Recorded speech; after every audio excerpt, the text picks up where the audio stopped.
Okay. I mean, well, whatever you say. Have a good day. You really don't understand, do you? No. Oh, you poor, simple sucker. But I bet you if I asked you something about football, you'd know everything. Or baseball, you'd know everything. It's so sick. It's so sad. But, you know, the very important illustrative point about the sports and the politics, they are now the same. Just so you know. John in Utica. Yes. Hi, Randy. Hi. You know, first of all, I want to say that, you know, the Second Amendment was first put in place to protect the people against a tyrannical government because... No, that's not true. No, but governments that are tyrannies, people like Hitler and Stalin and Mao, they all took the guns from Hitler did not take the guns from the people, and Stalin gave guns to people and organized an army, and every single person in Russia was involved in the war effort, just like every single person in Germany was involved in the war effort. So you better stop looking at your history from talk radio. Okay. All right, you know, okay. Are you telling me that Jews in the Warsaw Ghetto were not armed? If the Jews were armed, yeah, it wouldn't be the Holocaust we had. They were armed. They were not armed. They were armed. They took all their guns. No, they didn't. That's the liberal lie. Why don't you look it up and then call me back and apologize to me? The President of the United States can protect himself. Okay, so let's look at our history, okay? When we had our first president, what was his name? Let's start with the very basics. Who was our first president? George Washington. And what did George Washington sign into law in his first term as president? I don't know. The Militia Act of 1792. And what did that do? Don't know. It created a militia. And what is that militia today called? Oh, an army. But that... The National Guard. Okay? And why did he do that? Why did he feel that he needed to organize the militia?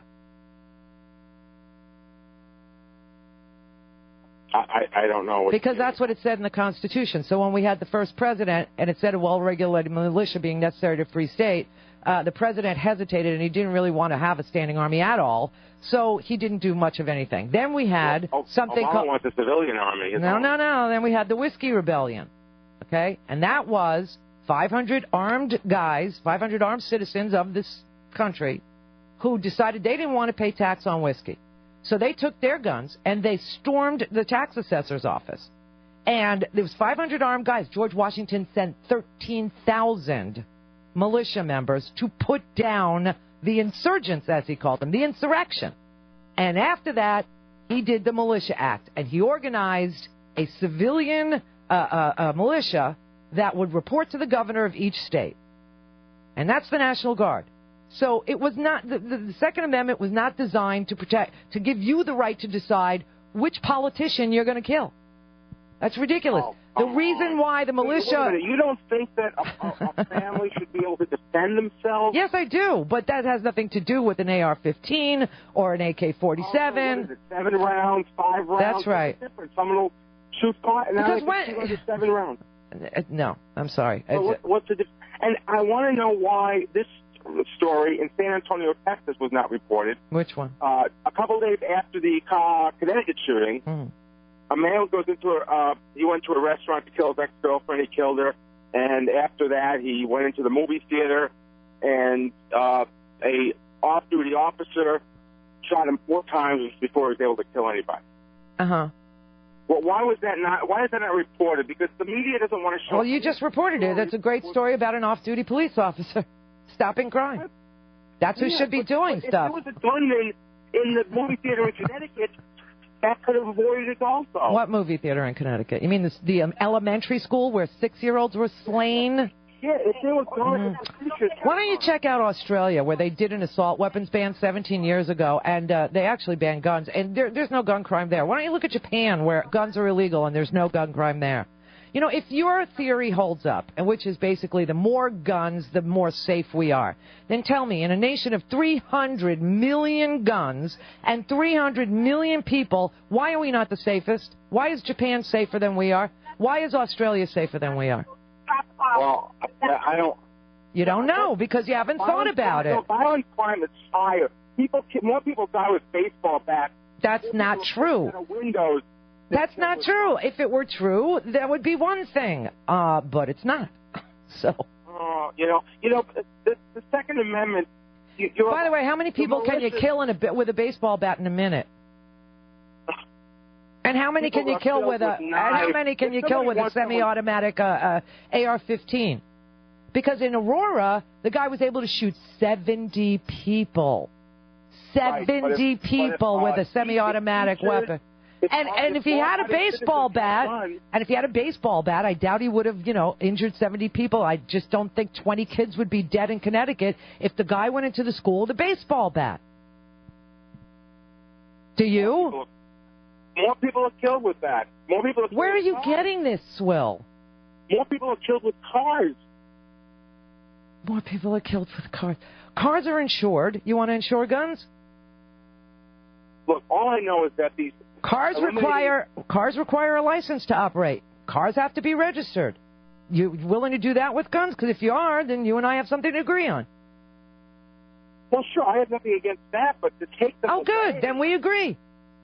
The Second Amendment is the militia is the people. No, the militia is not the people. In fact, if you read the Militia Act, you'll see that each brigade, each regiment, each battalion all had a certain number of officers that were assigned. They had a brigadier general. By the way, we had some of the toughest gun laws at the beginning of George Washington's presidency because people who had guns had to show that they had to have them inspected every month. You had a muster, and all guns were inspected. And there were very strict rules about how much gunpowder you could carry and what pouch you had to own. And by the way, the Militia Act of 1792 also said that once you got to the militia, you'd be issued guns. And they would be kept in an armory. And you weren't even allowed to quarter a soldier in your house. Meaning, if a guy was armed and he was active, you couldn't keep him in your house. We did not want military active in this country. That's what the Second Amendment is about. No, the Second Amendment is about the people. No, it's not. It's about the militia. It also says the citizens. So tell me, why did George Washington create a militia with officers and brigades and regiments and gun control and, where you keep your weapon and how you keep your weapon and how much gunpowder each guy got? And by the way, only the guys in the infantry got gunpowder and got weapons. Guys that were cooks in the National Guard, they didn't get those weapons. And there were only 6 guys in artillery in each regiment. Randy, if you were more honest people... Why don't you just Google George Washington... The crime rates are in areas where there are the strictest gun control laws. There are higher crime rates where there are more guns that aren't registered. The UK is more violent since they have gun control laws there. You're making stuff up. I'm not making... Oh, God. Yes, you are. Oh, my God. So we didn't have a Militia Act of 1792, and it didn't create, brigades and regiments and rules and regulations about, who gets a gun and how much gunpowder. No, we didn't have that. And you didn't have to show up for inspection either, right? You didn't have to muster. Oh, my God. What did you learn in school? What did they teach you about the Whiskey Rebellion and George Washington's reaction to it? Like 10 guys were arrested for the Whiskey Rebellion because they tried to overthrow the government when George Washington, the first president of the United States, was president. They were arrested. They were tried for treason. They were convicted.